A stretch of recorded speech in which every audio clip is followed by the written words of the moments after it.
Before my life fell apart, it felt like a suburban dream. I had a successful business, loved my daughters deeply, and believed in my strong marriage. My wife and I had been together for 14 years, and despite the usual ups and downs, I thought we were solid. Then her betrayal hit me like a freight train.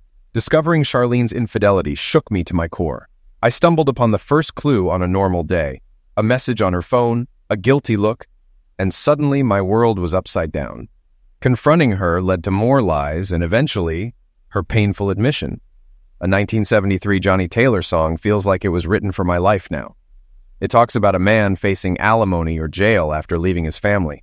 For me, alimony was inevitable since Charlene was unemployed, and child support was a given for my cherished daughters.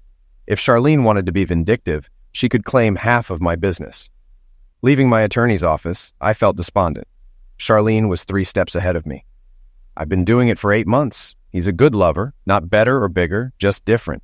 Think hard before doing anything. See a lawyer. Your life would be hell if we split. I'd make sure of it. Who was this woman? She wasn't the wife I'd trusted for 14 years. I won't have to sneak around now. You'll still get most of my time and affection, but I won't neglect Jim. I'll work out a schedule. I walked out as she followed, screeching until she saw our neighbor, Mrs. Roseman. Charlene hissed, "Get your bum in here, now." She watched as I drove away and stayed gone for 2 days. When I returned, her smirk almost made me leave again. The girls were all over me, so I stayed. After bedtime, Charlene brought me a beer. I put it on the table. "I'm glad you came to your senses. We'll go on like before, but I'll be on a date one night each weekend. I'll be home late, but don't worry the girls." I cut her off with a speech I'd rehearsed. Who said I came to my senses? Here's what's going to happen. I'll stay until Marissa turns 18. Then I'm gone. Darcy will be 16 and might choose to live with me. Either way, I'm gone. I continued before she could react. Effective now, I'm done with you. Even if you drop the other guy, I won't share your bed. I'm moving to the spare bedroom. I have my own needs and won't remain celibate. You better get a job or have your lover support you. The girls get anything they want, but you won't see another penny from me. Charlene went pale and then livid. You pig. I still love you and want to share your bed. Things will remain as they are. Now get ready for bed. She dropped her sundress, standing in thigh-highs and heels. She was beautiful, despite her age and having 2 kids.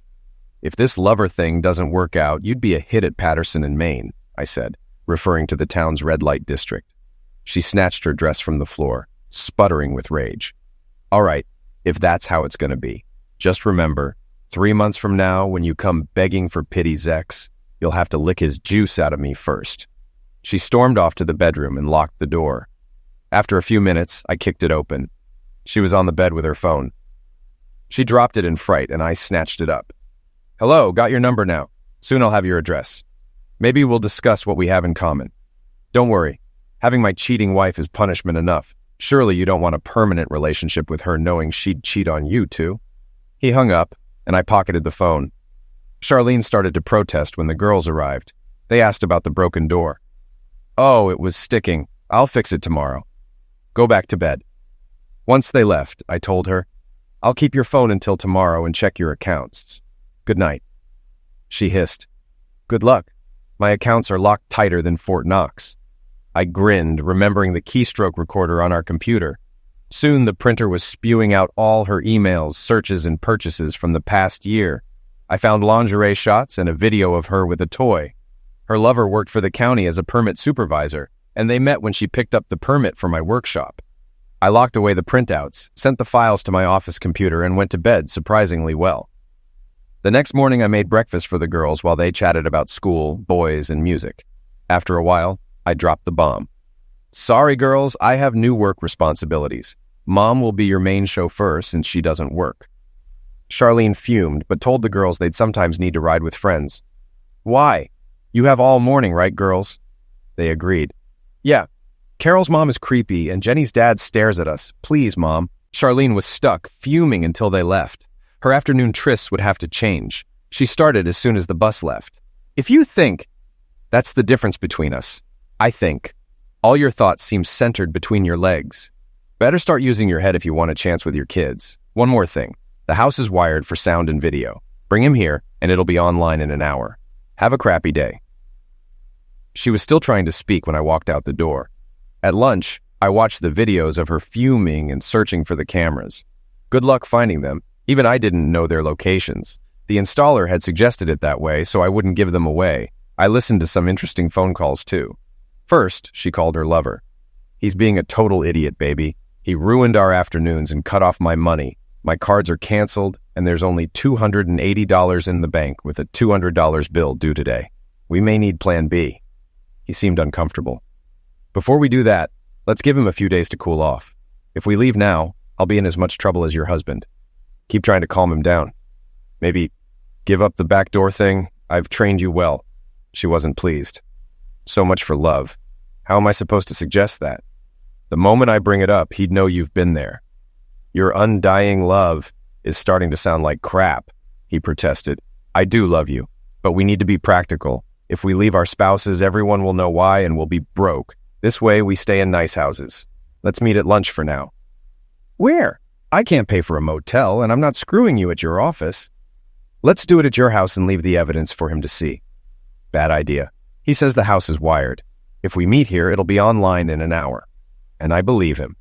Okay, let's stop for now and let him calm down. You can still screw your husband. At least you won't be without. Things got heated, and after the call, she looked confused. Reality was sinking in. Later, I saw her at the computer, realizing I'd locked her out. You pig! She screamed. After 15 minutes of cursing, I called her. Hi, honey, I said sarcastically. Having a good day? Stop messing with the computer. It's locked up tighter than Fort Knox. Your phone will be shut off by the end of the day, but a new one will arrive tomorrow. Hope you like it. You bet, she started before I hung up. My friend had installed cutting-edge surveillance gear while she was with her lover. She actually smiled when I gave her the new phone, but it had a safety feature that limited calls to essential numbers. When she tried calling her lover, it reset after 30 seconds. I called her. Hi, honey. Figured out the phone yet? It only works for preset numbers. Hard to contact your lover now, isn't it? Since you have free time, why not get a job? You'll need it. I'll buy anything the kids need, but you're on your own. I hung up before she could respond. It was frosty at home. She barely controlled herself around the girls. Once they were asleep, she screamed and threatened me in the basement until she ran out of steam. I just grinned, deciding to change tactics. She got all weepy. Please, honey, stop being mean to me. I don't deserve it. I didn't plan this. It just happened. He's just a fling. Sooner or later, we'll tire of each other, and I'll be back to loving just you. It didn't hurt you until you found out, and it won't hurt you now. It's just a few hours a week. The rest of the time, I'm yours, totally. Come to bed with me tonight, and I'll show you how much I still love you. I think I shocked her when I laughed. You know, I looked up cheating excuses online. There's a book called The Cheater's Guide. It offers advice on how to conduct affairs and damage control if the spouse finds out. You've used a lot of the excuses. It just happened. It won't affect us. It's just a fling. It'll be over soon, and the offer of hot Zex to make me forget. And the best one threatened to destroy his world unless he goes along. Conflicting emotions crossed her face. Before she could speak, I continued. Let's stop for a minute. Say I go along with your plan. What's in it for me? I still pay all the bills and do all the things a married person does. But I have to share you. It doesn't sound like much of a deal for me, does it? You get to screw someone else while I wait. Not happening. Since you've declared an open marriage, I'll be looking too. There's a cute sales rep who flirts with me. She's a gym rat with an incredible body. When she comes in next week, I'll take her to lunch and see if she's interested. I'll explain we have an open marriage and you've had a lover for almost a year. She seems liberal enough. And honestly, waiting to use your body isn't worth it, especially knowing it's been used beyond its miles. The comment about the rock-hard body hurt her. After 2 kids, she was rounder and softer than when we married. All she had to do was go to the gym instead of the mall, but that wasn't happening. She seemed shocked. Why would you need anyone else when I'm available? I still love you, and the thought of you with anyone else upsets me. I replied, I've been available for 16 years, but that wasn't enough for you. You think I was happy finding out you cheated? There's a word for guys who let their women screw others while staying faithful. Just like there's a name for women who cheat on their husbands. The Bitch Cook Express has officially been derailed. Think on that. I'm going to bed. At least one of us has to work. She was still sputtering as I walked out. I knew I needed to plan fast before she really did try to mess up my life. I had an old friend who was a bit socially awkward and a computer savant. If anyone could help, it would be him. He'd been designing computer games since he was 14, and now, in his mid-30s, he was worth over $60 million and rolling in money. Oddly, he was married to another high-functioning autistic woman I introduced him to a few years back at a party. She was the daughter of one of my biggest customers and normally a recluse. She insisted her father bring her to the party, feeling something important would happen. She was stunningly beautiful and, upon meeting Harry, took his hand and said, "June 17th. He nodded and announced their upcoming wedding to the guests. "Ladies and gentlemen, it is my distinct pleasure to invite you all to our wedding on June 17th at Emmanuel Lutheran Church on 2nd Street in Broadville," he said, flushing a bit as she introduced herself. "I'm June Allison, and we met right here at this party." That was the whole story. She just didn't mention it happened right then, at the party. She told him the ring she wanted, and the next day he gave her a credit card. They've been together 8 years now, with a 7-year-old daughter my girls doted on. It wasn't unusual to find a Lexus SUV in the driveway, with the driver chatting with Charlene. She would brighten up when I came in, making sexual innuendos.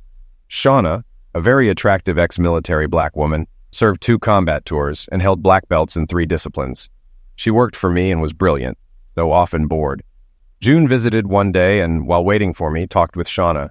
By the time I finished my meeting, I had lost an employee. Shauna moved into a small apartment in Harry and June's mansion. She was bored until a crackhead tried to kidnap their daughter, Star. Shauna stopped him, earning a role as Star's bodyguard nanny. Charlie frowned at our playful flirting, but Shauna always gave me a big hug when they left, making the girls giggle. My girls vacationed with them a few times to exotic places. Charlene always found a reason for us to stay home. The photos, especially of Aunt Shauna in a string bikini, were impressive. Except for Charlene, our families were close, and I trusted them completely. Harry was surprised, but June saw it coming. I noticed she seemed distracted and caught her sitting close to another guest at our last party. She pulled back when she saw me and stuck to you the rest of the evening.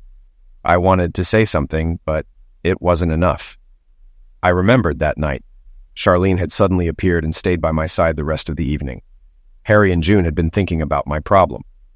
"What exactly do you want, Jack?" Harry asked. "I want to keep my girls in my life and make her regret her actions. When she realizes what she's done, it will get ugly. I don't want to end up broke and alone." Nodding, he asked about the house. We had a 4,400 square foot house in an older neighborhood. We got it for 60% of the usual cost and spent years restoring it. The basement, almost 1,100 square feet, was untouched. "Remodel it, Jack. Make it a nice apartment with a separate driveway and electrical panel. Then move in. If you divorce, you'll have your own space and full access to your children. A judge would likely support the plan, especially for the kids." Why didn't I think of that? Because I'm an average guy, not a savant with a sky-high IQ, I said, contemplating my own limitations. Shauna offered another option. I could kick her bum or his teeth in, better yet kick his balls up his throat. I could screw up their lives without it ever being connected to you. Wow. Talk about fire. Let's keep that as plan C, Shauna.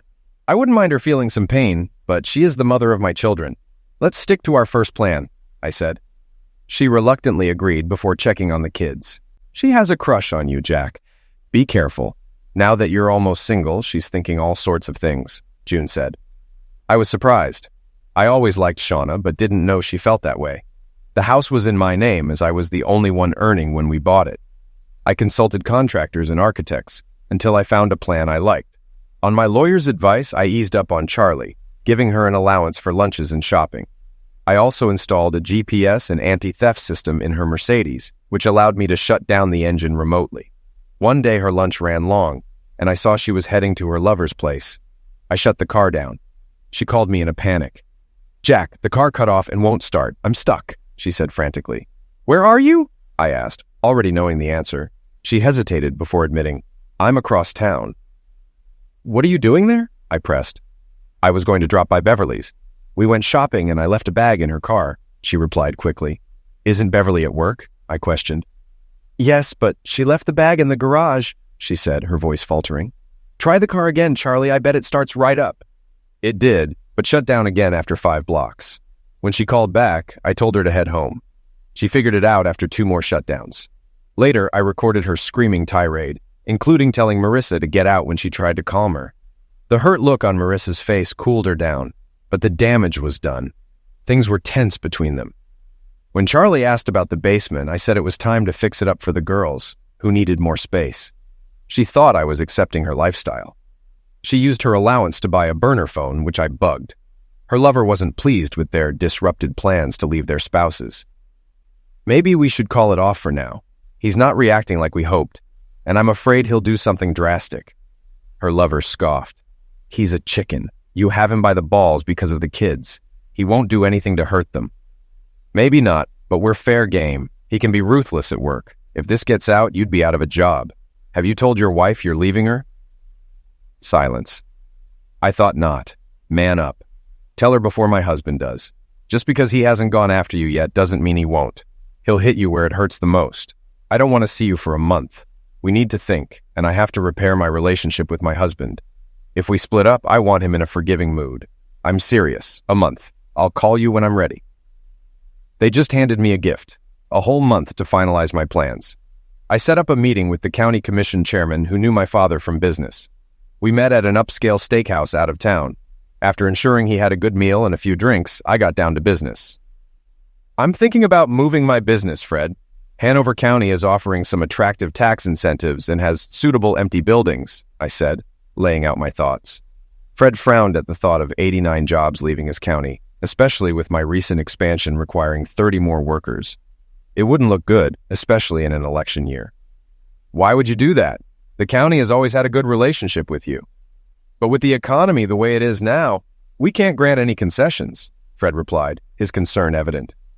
I'm not after concessions. The property I want needs to be rezoned, which might be difficult, especially when it comes to permits, I explained.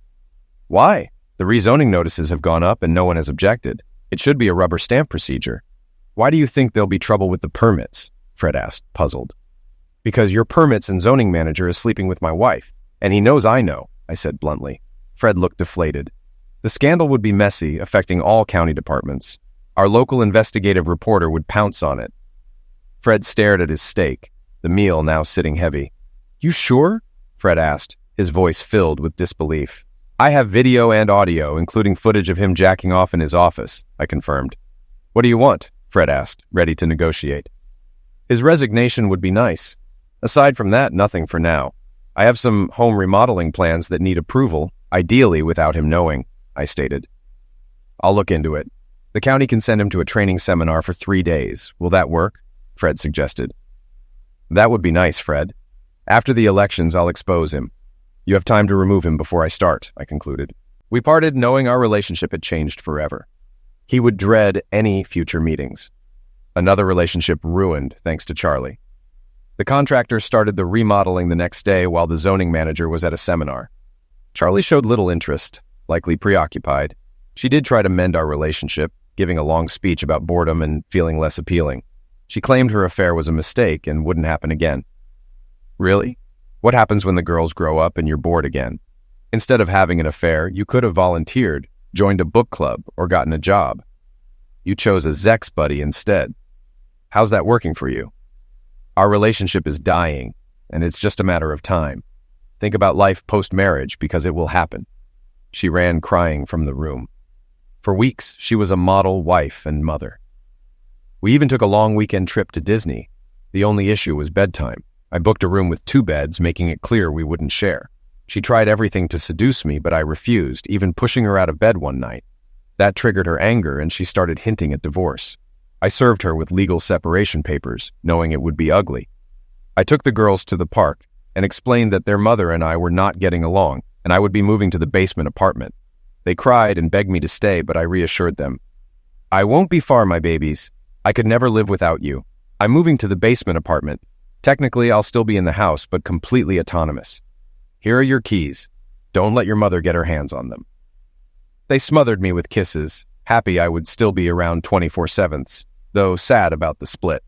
I cheered them up by promising a shopping spree on Saturday to decorate their room. Not knowing what awaited, I sent the girls to the basement to check out their room when we got home. When Charlie met me at the door, screaming, I knew I made the right decision. She was so loud the neighbors called the cops. Following my lawyer's advice, I stayed outside, showing the officer my separation papers. When she asked what sparked the argument, I quickly clarified. Yes, I got them drawn up to ensure things progress smoothly. It's over infidelity, hers, not mine. I can show you video and pictures if needed, I said. The officer looked at Charlie, who turned red. So what? That doesn't give him the right to abandon me and our children, Charlie retorted angrily. Officer, please follow me, I requested. I led her to the privacy-fenced apartment. Charlie followed, but the officer asked her to stay outside for a moment. Inside, we found the girls huddled on the bed, crying. I comforted them. Shh now. Mom's just having a bad day. I'm sure she's calmed down by now, right, officer? I said gently. The officer nodded, smiling at the girls. Your dad's right. She's much calmer now. We'll go talk to her some more, the officer reassured them. Outside, she said to me, it must suck to be you right now, but you did the right thing for your girls. Always put the children first. Charlie was calmer when we returned. I love you, and this is tearing me apart, she said, her voice breaking. The officer advised, put the welfare of the children first. How you act will influence how they see you both. It's just a separation, not a divorce yet. You need a lawyer for more advice. Good luck. After the officer left, Charlie hissed, living room now. She stomped inside, and I went back around, locking my gate behind me. The basement had 2 deadbolts and 3 safety latches. She'd need a battering ram to get through. The soundproofing ensured we wouldn't hear her if she screamed. The girls stayed with me until bedtime. I assured them Mom was fine and called her once they left. Listen, the girls are coming through the front door. How you act now will determine your future relationship with them. Think of them, I advised. I hung up. The girls never called, so it must have been quiet. Charlie got a lawyer, maxing out the card I left her, and arranged an expedited hearing with a judge. Mr. Sayers, why did you file separation papers? The judge inquired. Because, Your Honor, my wife has been involved with another man for at least 9 months. She told me she won't end the affair and I'd have to live with it. I didn't want to expose our daughters, 11 and 13, to this lifestyle. If my wife disputes this, I have video and audio proof, all legally obtained, I explained. The judge looked at Charlie, who hung her head. She turned back to me, almost smiling. I hear you moved out. How far are you from your daughters? The judge asked. 26 steps, ma'am. I remodeled our basement into an apartment, completely separate from the house. I only enter by invitation, and my wife has the same restriction, I replied. She turned to Charlie. Mrs. Sayers, you need to reflect on your recent choices. If this were a divorce, I'd recommend counseling. This is just a trial separation. I see no legal basis to rescind it. The separation stands. After 90 days, he can renew it, drop it, or file for divorce. I wish you both the best of luck, the judge declared. We were ushered out of chambers and found ourselves in the parking lot. You're really angry, aren't you? Charlie asked. What a stupid question. Yes, I'm angry, but more than that, I'm sad. I always thought we'd be together until one of us passed, holding the other's hand. Now I know that won't happen. My anger makes me want to say I wasted my years with you, but we have the girls. So it wasn't a waste, I responded, feeling a mix of emotions. I got in the car before she could respond. I saw her in my rearview mirror, crying violently. In the past, I would have comforted her, but now I just sighed and drove away. For the next 3 weeks, we coexisted, her upstairs, me down. Charlie was upset when the girls refused to let her into my apartment, but they held firm. One day, I knocked on her door. She seemed surprised to see me. Follow me. The girls have been learning to cook on the grill and made us dinner. Don't screw this up for them. She followed quietly. The girls, in big aprons and chef hats, hugged her and took her to our picnic table. They had made roast chicken, grilled veggies, corn on the cob, and a tomato salad. They even made cheesecake. Charlie praised the girls' cooking and helped clear the dishes. Echo showed her the apartment, including their room. Marissa often slept downstairs, while Echo stayed upstairs except on weekends. I let the girls use the man cave for gaming. On Fridays and some Saturdays, they had friends over for sleepovers, with boys staying until their moms picked them up. Sometimes it was Charlie, but usually it was pizza or the girls grilling burgers and hot dogs. Summer was coming, so I bought an above-ground pool, making the girls more popular. Most parents knew about our living arrangements, but didn't comment. Some moms hinted at or suggested dating me. I thanked them and promised to think about it if I was ever single. This annoyed Charlie, especially when they did it in front of her. She scolded me one night after everyone left. What were you thinking? That woman practically sat in your lap. Do you know how embarrassing that was for me? Not really. Was it as embarrassing as finding out your spouse was cheating with friends helping? I told you I wasn't planning on staying celibate. Did you know she has 3 tattoos? One very naughty. Good thing it can't be seen except when she's undressed. Allison was a big flirt, and I knew about the tattoo from a pool party. Charlie looked shocked. I wasn't planning to give her ammo for the divorce, but it felt good to annoy her. I avoided contact with Charlie, though I still monitored her calls and videotaped her daily life. Going from 2 lovers to none for 3 months was hard on her. She had a big toy collection I didn't know about. After she got her release, she often cried herself to sleep. She still had her burner phone, unaware I'd bugged it, and I'd lifted the restrictions on her regular phone. When a telemarketer called, she quickly called everyone to check it worked. She thought I was softening, but it was the end of our marriage. If she had thought about it, the fact that I no longer cared if she talked to her lover would have given her a clue. The elections came and went. The county manager retired, and the new appointee promised to cut the county budgets. Bob was quietly let go. He complained to the manager and appealed to the commissioners, who showed him a clip of his explicit behavior in his office. Bob, the holder of this video, has threatened to go public and sue the county. To make it go away, we'll fire you without recommendation. If we don't, we'll be embarrassed, probably pay a settlement, and make sure you're charged for as much as possible. Your career prospects would be 0. Walk away. Bob had no choice and disappeared from the local scene. Charlie called me, torn between anger and remorse. Did you have to do that? He has young children. How will he support them? Charlie asked, her voice quivering with emotion. He should have thought of that before screwing you. His wife has a good job now, and child support will help, I replied firmly. His wife is a stay-at-home mom, Charlie protested. Not anymore. She has a degree in accounting, and I hired her, I stated, leaving no room for argument. Bob's wife, a cheerful woman, was devastated. What will I do now? His was the only income. How will I care for my children? She asked, her voice breaking. Her oldest was at school, and her 3-year-old climbed all over me while I tickled her. You'll work for me. Even if you don't, I'll help you. It's not my fault he betrayed your marriage, but I feel responsible. This is a no-strings-attached offer. My kids know, but it still affects them. If you want to leave him, you have my prayers. It all seemed too smooth to be his first time. If you divorce, I can't help with evidence, I explained, trying to offer some comfort. She fought back sobs as she held her daughter. 3 days later, she called in a tight voice. He wasn't going to tell me he was fired for an affair until I confronted him. He almost struck me, but I dared him, saying the bruises would land him in jail. He stormed out. I cleaned out the account so he has no running money. Is the job offer still open? She asked, determination in her voice. She started part-time the next week, working from home half the time. My staff noticed when Charlie's picture disappeared from my desk, replaced by more of the girls and me. They offered cautious condolences, all except one. Misty hated Charlie, who accused her of flirting with me at a company party. Misty left in tears, and I scolded Charlie. The next morning, sober, I realized this was just after she started her affair with Bob. I had to threaten to cut her off financially for a month before she apologized to Misty. Misty accepted, but their hugs were tense. Misty grinned when she came into my office. I heard the news. Fire me if you want, but I'm glad you're done with that witch. She was always mean to the women here. We used to talk about who would go after you first. I used to deal cards at casinos in college. If I get the chance, those other hussies won't stand a chance. I like romantic movies, French food, and long, slow massages with warm-scented oils. Misty was a confident redhead, always dressing to get noticed without breaking office rules. She was 12 years younger than me and in a serious relationship. I figured she'd marry soon, and I'd promised to walk her down the aisle and help with the honeymoon, so I knew she wasn't serious. I shocked her by bantering back. Since we're alone, I might just take you up on that. I've always wondered if your carpet matches your drapes. Her hand flew to her mouth, and she giggled as she fled to the door. Turning back, she said, It would match, but I took the carpet up.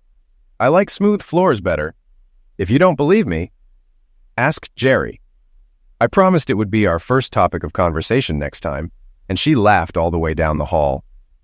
It made me grin the rest of the day, lightening my mood. The other ladies noticed, and Misty must have told them because they'd cheer me up when I got moody or angry. I knew it was out of control when our 60-year-old receptionist asked how I felt about shag carpet.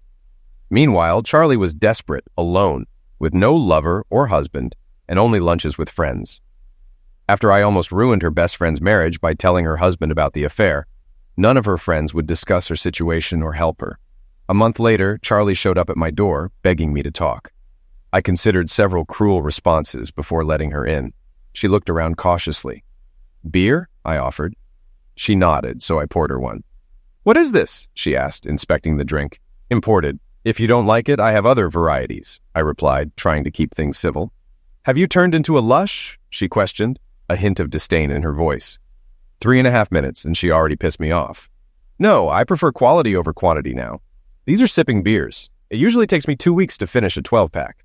The girls enjoy craft sodas and exotic fruit flavors. What about you? Been hitting the wine harder?" I knew she was drinking almost a bottle a night. She blushed, surprisingly honest.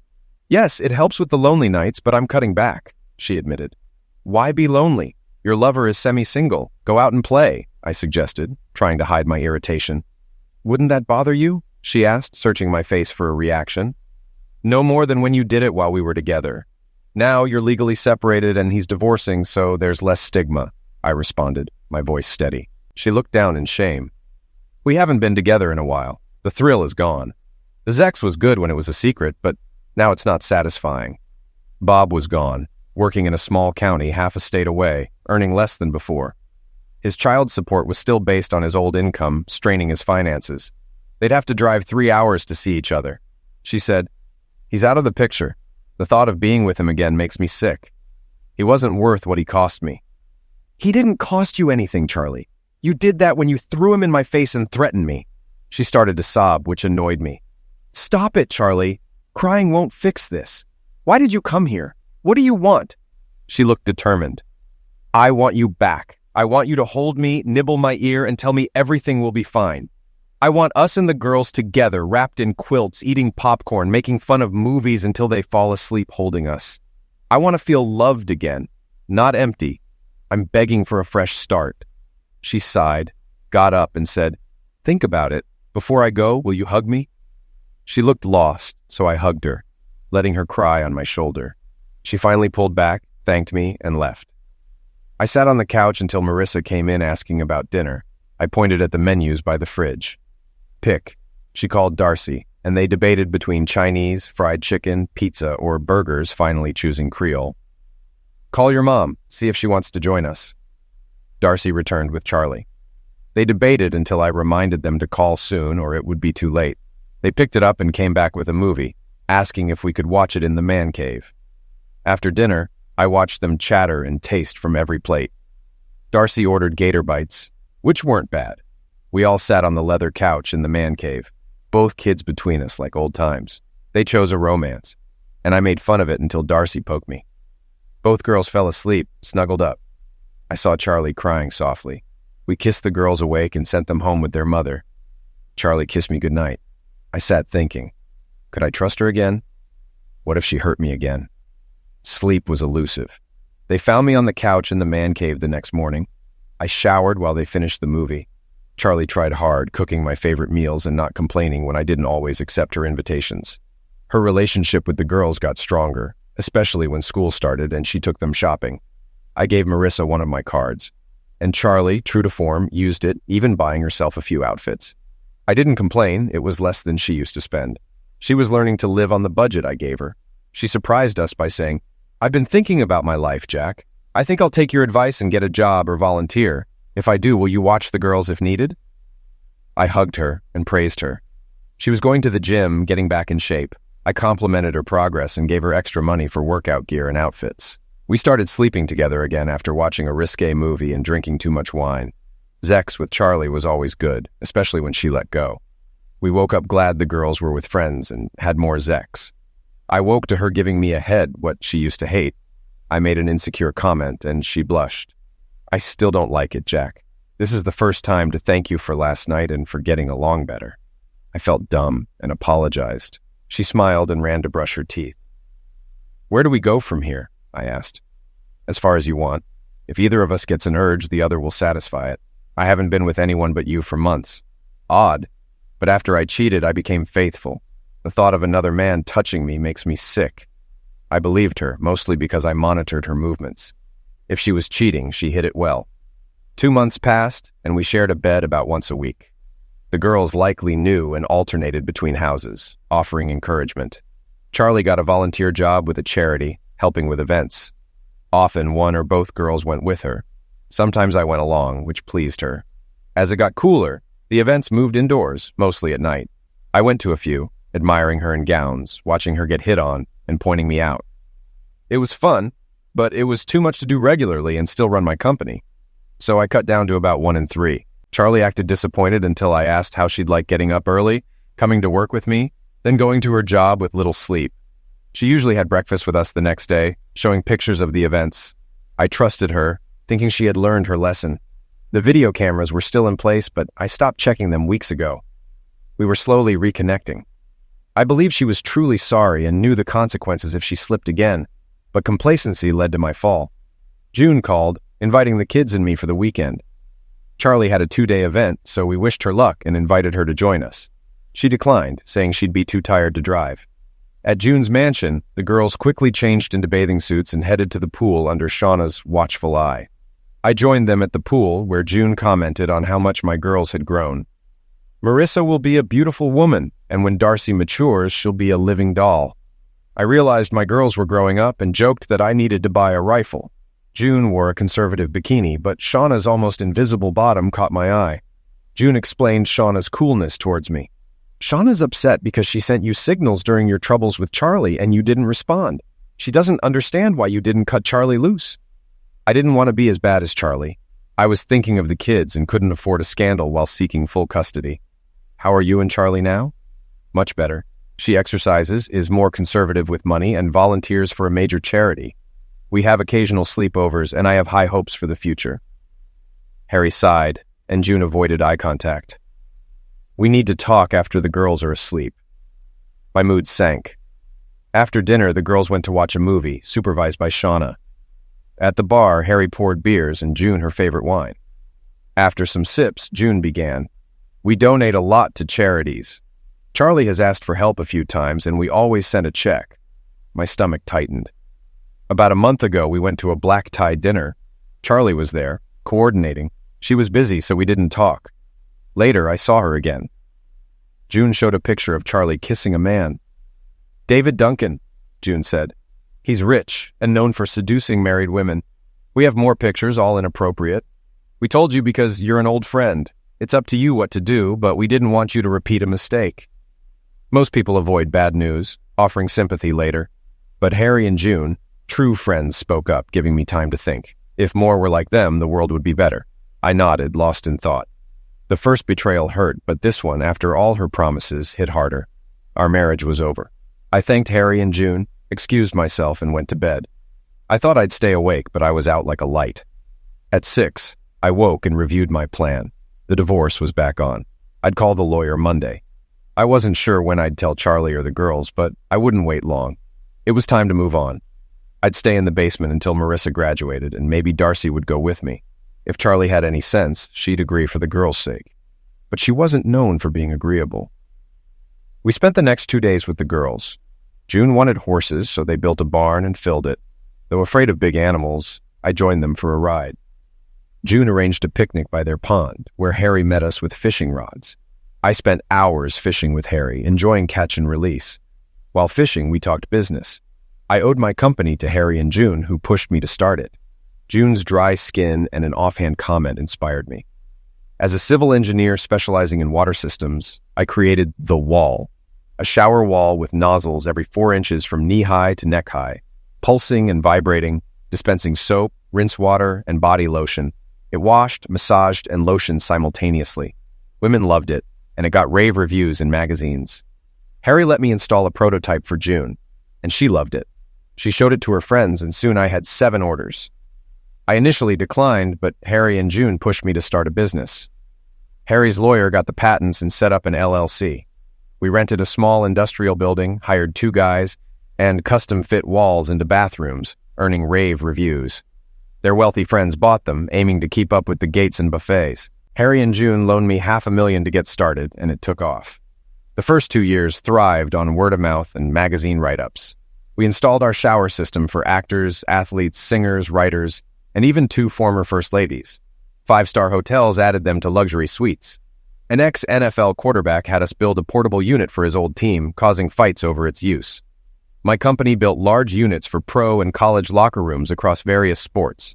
Harry ensured we got international patents, and we sued companies in France and Portugal, acquiring their assets.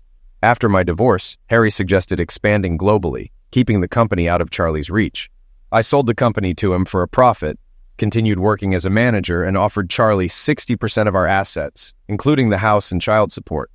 My lawyer thought it was too generous but necessary for the girls. Charlie refused.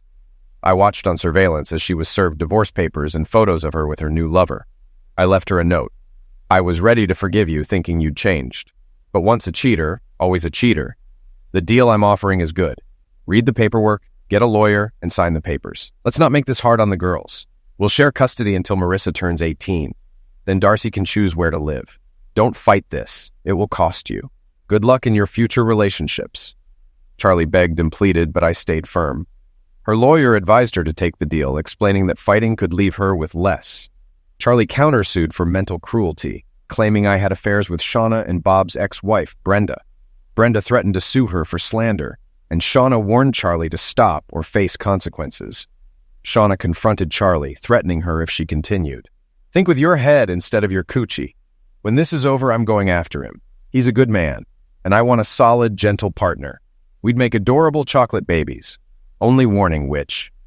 Charlie, faced with overwhelming opposition, had no choice but to back down. She walked off, leaving Charlie gasping and looking at the stain on her jeans. I didn't hear about it until much later. Charlie stopped her actions the next day. A few weeks later, a woman I didn't know came to my office, asking to talk about my divorce. I brought her in and started recording, as I sometimes did for negotiations. She was an attractive woman, likely 10 years older but looking my age. I shook her hand and led her to the couch.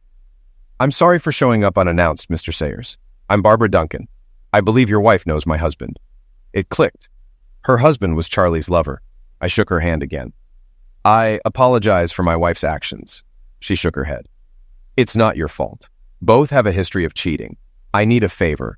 You have pictures and testimony I could use in my divorce. Would you share it? Give me your lawyer's name and I'll send it over. She sighed. I don't have one. He emptied the accounts, leaving me just enough for the house and our son. I called my lawyer. John, I've got another client for you. The other guy's wife. I'm paying. Here's her number. Barbara looked shocked. Don't worry. He's good at his job and I can afford it. If there's anything else I can help with, ask. She started crying. I gave her tissues and called Brenda, who was familiar with her situation. Brenda, meet Barbara. You two have something in common. My wife slept with both your husbands. I'll give you some time. 15 minutes later, I returned, and they both kissed me. I didn't see that coming. I told Barb what a nice guy you are and how I'm coming after you when the divorce is final. Now focus. Barb needs a job. She has a degree in international business relations and speaks French, Italian, and German. Looks like you found your new international marketing director. Thank me with a big bonus in my next check. Charlie had a hissy fit. What's up with you? This some kind of revenge thing? I hit my limit. Charlie, shut up. If you don't, the offer comes off the table and I'll make you fight for every bone. You destroyed these women's lives. This is on you. Don't speak to me. Contact my lawyer if you need something. The girls will tell me if they need anything. But honey, I'm sure... I interrupted. You can be sure the divorce is going through. You can be sure I'll be looking for someone else before the ink dries. The girls need a positive female role model. Go ruin more marriages and send the women to me when you're done. Goodbye, Charlie. My rage scared her. She backed into a corner, wide-eyed and silent. I left without closing the door. The girls hated it. They found out despite my efforts to shield them. They didn't see their mother for 3 weeks before I convinced them to spend a weekend with her. She's still your mother. She didn't betray you, and she still loves you. If you don't want to stay, come back. Do it for the family. Darcy, at 11, sighed. We'll go. But you're wrong, Dad. She betrayed us too, and took away a normal family. It will never be the same. We do things with you, with her, but never together again. Share memories. Love you, Dad. She hugged me and walked away.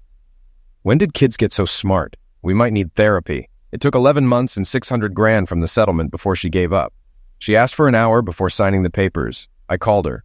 What can you say to change anything? If you're sorry, I accept. Otherwise, sign the papers. No more drama.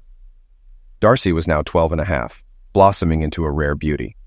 Marissa, almost 15, looked like a 20-year-old model. People still came over for pool and man cave parties.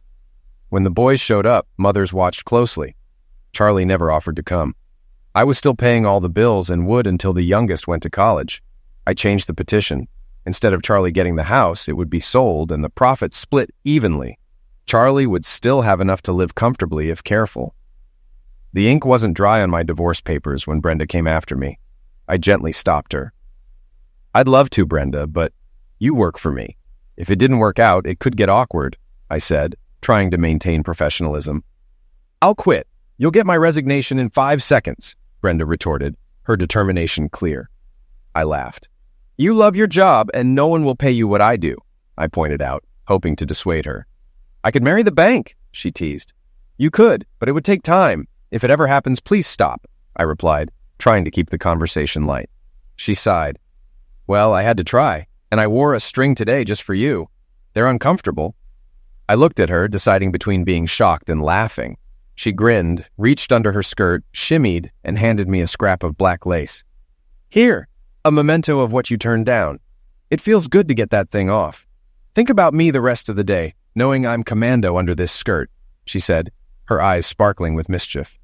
She twirled at the door, her skirt billowing, giving a glimpse of her bum cheeks as she left.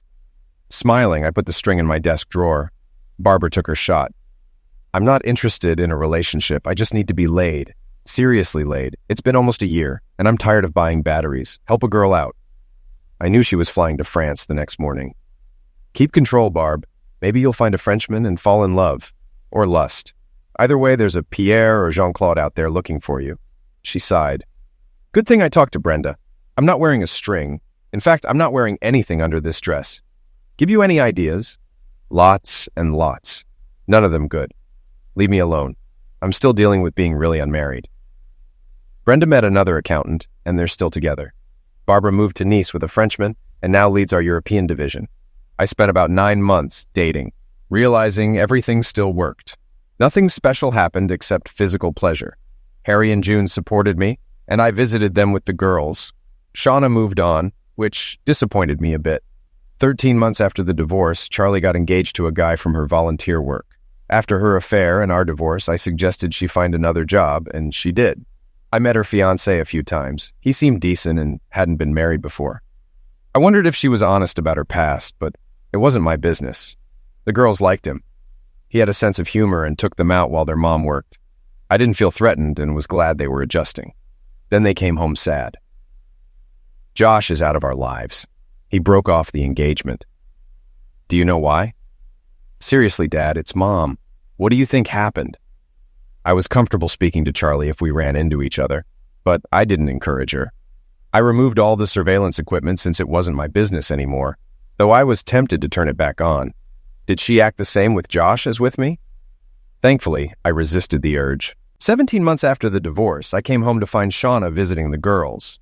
Marissa, now 16, was excited about the new Jeep I got her. It was safer than most cars teen girls wanted, so I agreed. Marissa and Darcy were popular at school and often had friends over. I later realized Marissa's choice was influenced by Shauna, who drove a similar vehicle when she was younger. Darcy bounced up to me. Dad, guess what? Shauna wants to take us camping. Star is coming too. Can we go? She asked excitedly. I was surprised. Darcy was very girly, and I couldn't see her camping. Shauna grinned. I haven't seen you in almost 2 years, and now you want to kidnap my children? I teased. Her grin grew wider. You can come too. I'll need help with 9 girls aged 10 to 16, Shauna replied. You'll have them organized like boot camp. I don't think you'll have any issues, I said, imagining the scene. Come with us, Daddy. We'll need someone to carry stuff and cook. You don't expect us to do it, do you? Marissa smirked. All right, make plans. I have a lot of vacation time to use. Bringing that white string bikini, Shauna? I asked playfully. Shauna blushed. Not this trip. It'll be more PG. I don't want the girls seeing you perving on me all weekend, she shot back. My turn to blush. Set it up. I'll try not to perv around my daughters, I said. They giggled as I ordered pizza and they browsed camping gear online. I had a feeling this would cost me a lot. Shauna visited often before the trip to check their gear. She made them practice setting up and taking down the tents until they could do it blindfolded. Star often joined, showing her parents' smarts and her mom's looks. I hadn't talked to Charlie in months. She had several men over, always sending the girls to me on those nights. I thought she wasn't a great role model, but the girls seemed level-headed. One day, Charlie called, wanting to talk about the girls, which worried me. I met her at her door, and she got straight to the point. "Stop poisoning my girls against me. I'm sick of hearing about Shauna. If you're with her, keep it away from my girls," she demanded, her tone sharp. It took a moment to calm down. I laughed. This from a woman with multiple lovers recently. "Do you think the girls believe you're just playing backgammon all night? You're a hypocrite, Charlie. By the way, I'm not with Shauna, but even if I were, it's not your concern. I've stayed out of your business, so stay out of mine. You look terrible. Get back to the gym, do your hair, and take care of yourself for the girls' sake. Anything else? Have a great day and leave me alone." I left her shocked and in tears, and just then, Shauna drove up. I surprised her by grabbing her and giving her a hard kiss. She was initially shocked, but soon she pressed against me, her tongue halfway down my throat. We broke apart to the sound of clapping from the girls and a slamming door from Charlie. It was amusing to see Miss Super in Control blush. "Why did you do that?" Shauna asked. "Because I've always wanted to, and it exceeded every fantasy. Plus, I wanted to shock someone, and I'd like to try it again to make sure it wasn't a one-off." Ize air mattress with 2 sleeping bags zipped together. "I sleep on the left side," she said, turning off the lantern. I heard her dress hit the floor and realized she was only wearing tiny white bikini lingerie. She slid in and threw the covers back. "You coming?" I didn't hesitate, dropping my shorts and sliding in beside her in my boxers. She gave me a quick kiss, turned over, and spooned into me, dragging my arm over her tummy. She fell asleep instantly, while it took me a while to calm down and eventually sleep. I woke up to giggling, still spooned to her. Shauna sighed, arching back into me while keeping my hand in place. She reached down and grabbed my morning wood. If we were alone, I'd have ways to deflate that. But surrounded by young girls, you're on your own. But hurry up. I can hear stomachs rumbling. We need to make breakfast. A few minutes later, Darcy showed me the primitive bathroom just behind the tree line. It was basic but adequate, and Shauna had wisely brought a large container of water and sanitizing soap. Though I was good on a grill, Shauna took over breakfast, assigning tasks to the older girls. Soon, the aroma of frying sausage filled the air while I chopped peppers, onions, and ham for omelets. Shauna used a huge cast-iron pan to make the best buckwheat blueberry pancakes I'd ever tasted. After we ate, Shauna had everyone clean up, wash dishes, pick up trash, and pack away utensils and food until the site looked untouched. She then led the girls to the lake to fish. With plenty of small bream in the cove, everyone caught something. We took endless pictures, and the girls declared, "We're going to Academy or Dick's soon." We relaxed until nearly lunch, then drove back to the marina. Shauna had them wear sneakers and cover their swimsuits with "Shauna kissed me," and I left a hickey on her neck. I followed the giggling girls inside, started the grill, and later had a makeout session with Shauna. She teased me by grabbing my shorts and said, "Nice," before leaving, pausing to warn me not to run now that she knew I wanted her. I reassured her by picking her up, kissing her, and swatting her bum. Inside, the girls teased me about the situation. I told them I was unsure where it was going, and they hummed the wedding march all week. I double-checked everything on Shauna's list, wondering how this planning could be fun. Shauna had Star and 2 friends in her 4-wheel drive.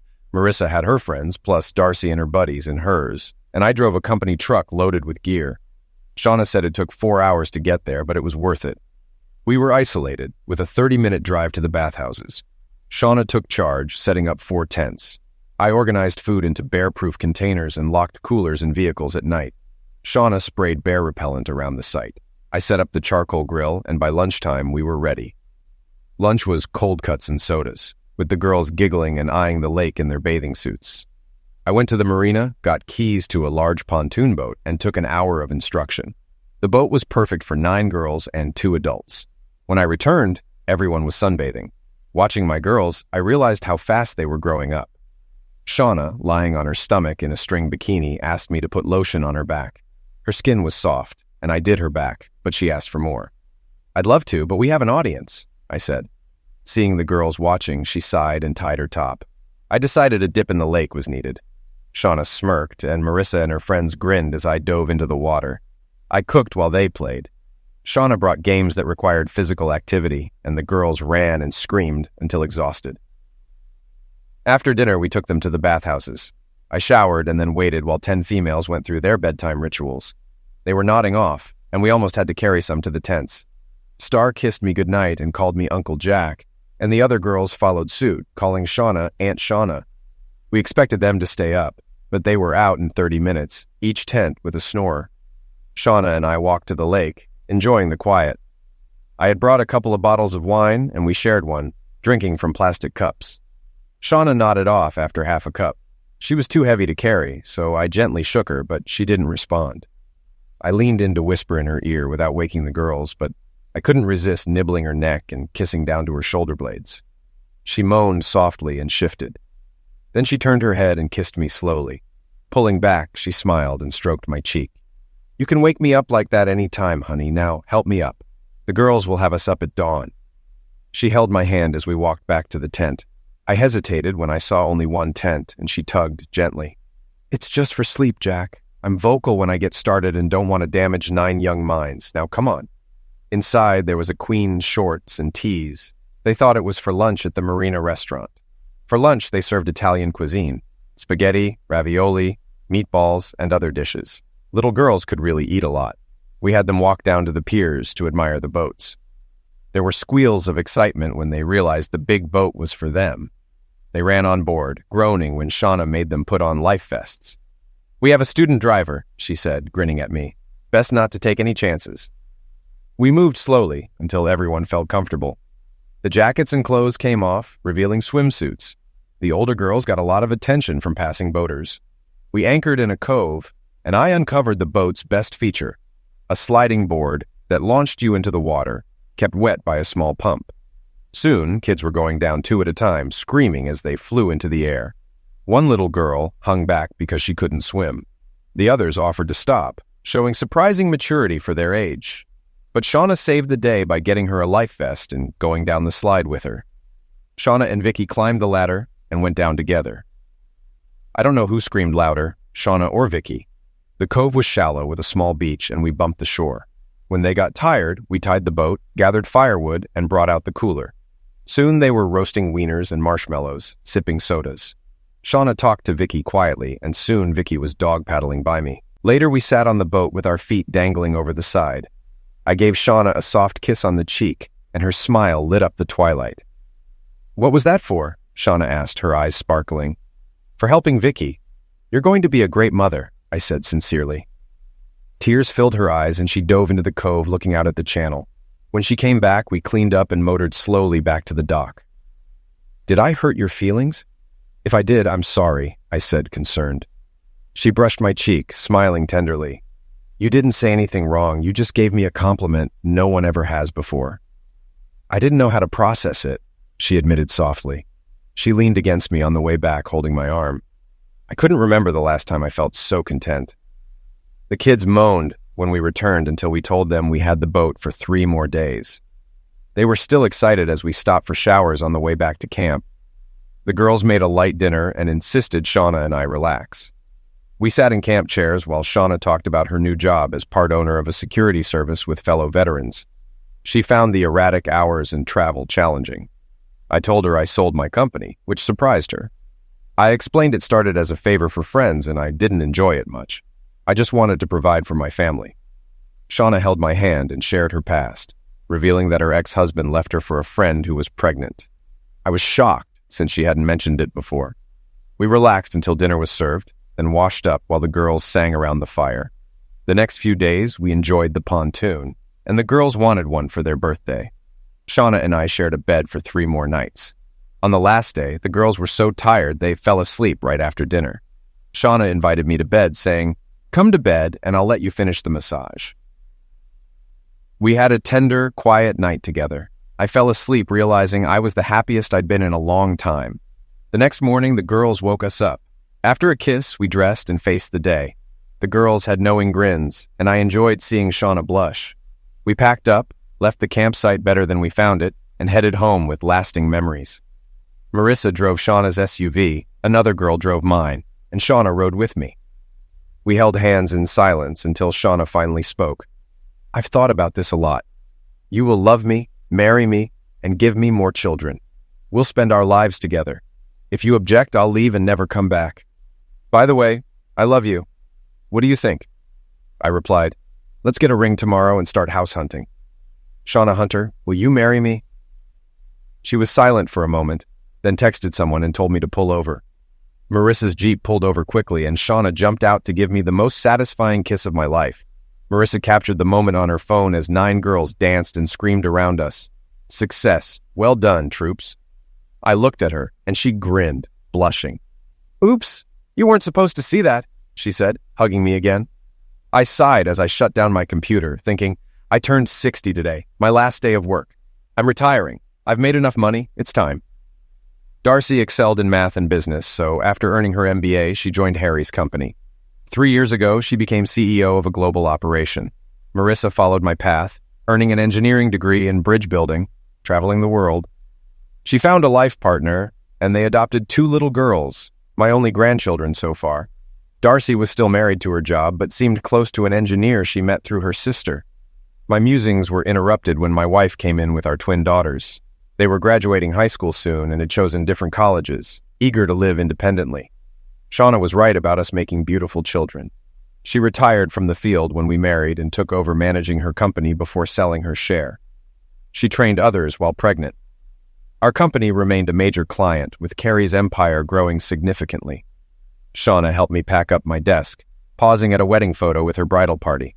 June was matron of honor, and there were 9 bridesmaids, all in elegant gowns and combat boots, holding a sign that read, Operation Successful. We were retiring to our lake house, the same lake we camped at years ago. We had 2 huge pontoons and a speedboat, and the kids from that trip often visited with their families, reminiscing about the operation at the lake. Privacy would be scarce, but that was fine. As for Charlie, she got the house, though she wasn't happy about it. She eventually realized her complaints fell on deaf ears. Shauna bought a house nearby for $500,000, which was featured in a magazine, with a pool and hot tub that we enjoyed immensely. Custody wasn't an issue since the girls could walk between houses, though they mostly stayed with us, especially after their sisters were born. Charlie remarried twice. The first marriage ended after 2 years due to infidelity, but she had a prenup. Brenda and Barb even offered her ex a job for fun. Her second marriage is an open arrangement, and they use the basement as a playroom. We see her occasionally, and she doesn't speak, still holding a grudge. Time hasn't been kind to her. She still prefers indulgence over the gym. Dad, hurry up. If we start now, we can still get an hour or 2 on the lake. I grinned, picked up my box, and walked out with my family to start the best part of my life.